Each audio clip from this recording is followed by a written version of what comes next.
It's time to bring you today's perspective guest, and there were over 61,000 entries from nearly 4,000 different photographers around the world from 130 different countries. But there could only be a few winners. These are the winners of the World Press Photo Awards, one of the world's most prestigious photography competitions. We're going to look at some of the winning pictures as we talk to one of the four winners. Lee-Ann Olwage joins us now from Cape Town. Thanks very much for being with us on the programme. First of all, congratulations. Let's have a look at your picture as we talk. You won for Photo Story of the Year, didn't you? So not just a wonderful picture itself, but a great story behind us as well. So tell us what the story is. Good morning. Thank you for having me. So the story of Valim Babena is the story of Dada Paul and his daughter Farah and his granddaughter who live in Madagascar. And Dada Paul's been living with dementia for 11 years, and his daughter Farah's been caring for him single-handedly for 9 of those 11 years. Initially, 9 of her other siblings wanted nothing to do with him, and nobody knew what was wrong with him. Farah's never heard of the word dementia. And so her father, who's a retired chauffeur, would come and fetch her from work every day. And then one day he couldn't find his way home, and she realized that something was wrong. She reached out to Masondre Moody, who's the only Alzheimer's organization in Madagascar, and they explained to her what was happening to her father and how to take care of him. And one of the biggest problems in Madagascar is a lack of public awareness for people so that they can understand what's happening when people are living with dementia. What are the symptoms? And these signs and symptoms of dementia are often misunderstood and thought to be linked to witchcraft or madness. So it's very common for people living with dementia to be stigmatized, to be ostracized from society and their families. I mean, it's incredible to hear that nowadays, isn't it? Let's have a look at some of the other images, because you took a whole series of them, didn't you, of the couple, the grandfather and the grandchild, as they went around about their sort of everyday life. Absolutely. So the day I met them was a Sunday morning. They were getting ready for church, and one of my favorite moments was seeing Dada Paul putting on his finest brown suit, and he has this hat that he absolutely adores that has a Victoria's Secret on it. And so the family got ready to go to church. And for me, it was just wonderful to see how Farah really makes an effort to keep Dada Paul, as an active member of society, how they go to church together, how they cook together on a Sunday. His special job is to clean the fish, and it takes him hours sometimes to finish the task. They're cooking a pot on the fire, and sometimes the fire even goes out, but she gives him the space to do that so that he can feel like a valid member of their family and society. And I think for people living with dementia, it's so common to be pushed aside and not to be made part of society or the family anymore.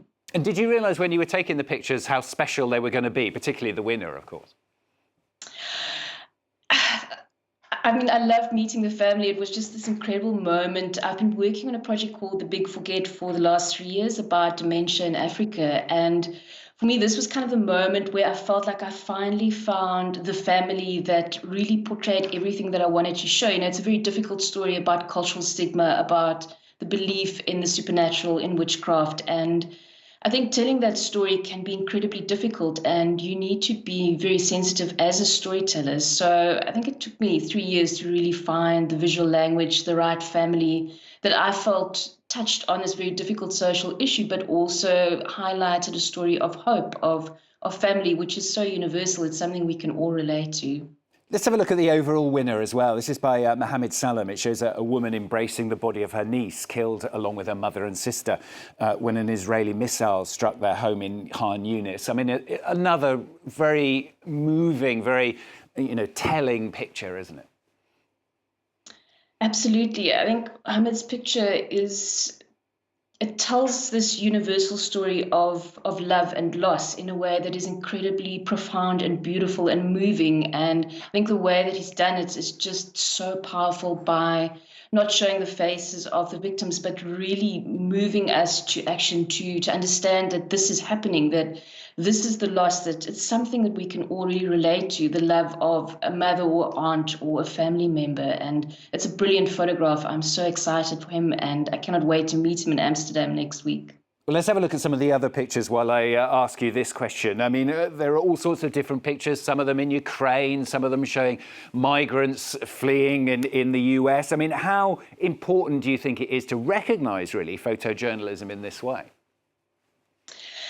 The World Press Photo Contest, I think, really makes an effort to highlight the stories of the year, but the kind of stories that they choose to celebrate, I always find amazing because it's this incredible mix of what's happening in the world and then what I like to call the quiet stories, the stories that don't always make the news headlines, but that are so important. They're really telling of our humanity, of our collective consciousness and where we are, as humanity. And I always think it's such a wonderful opportunity for the work of photojournalists to be celebrated by a platform like this and to have such a big global reach.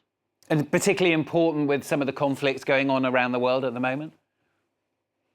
Absolutely. I think it's more important than ever for people to see these stories, to find ways to relate to them so that they're not just news headlines, that we understand that these are families, these are people like you and me. And how we connect to those stories is so important, how we're made aware of things happening in the world that we're not necessarily exposed to. That is somebody's life out there. That's somebody's reality. And I really want to just celebrate the photographers out there doing the work and making sure that the world sees these important stories.